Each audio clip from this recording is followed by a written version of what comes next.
even harkje naar bij Boelu voor het sliepen gaan of maar een Friesk Veske luisteren. Dat kan op de nieuwe internetstuurder van de omroep, Tomke Radio. Joet giet de Frieske Bennenradio los bij de Bennenboekendij in Terrennen. Is dat bureau 4 voor het, Cornelia? Nee, ja. Het is dicht bij Tomkes in Squallen. Het idee kwam van Willem de Boer en Martin Wiebega. Willem en ik ben beide heiten van Jonge Ben.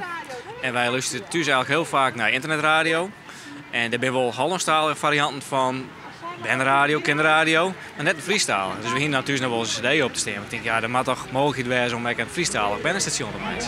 Ja. Nou, en dat is er nou. Ik wil net naar de kapper die is stom.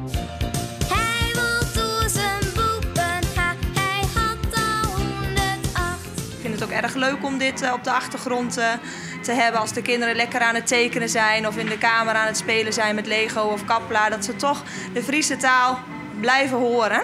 Omdat ik als moeder thuis wel wat Fries spreek tegen de kinderen, maar daar nog gewoon niet zeker genoeg in voel. Een krokke slaap, boerenkool. Tieten spelen het goed van bed, dat je het heel apart.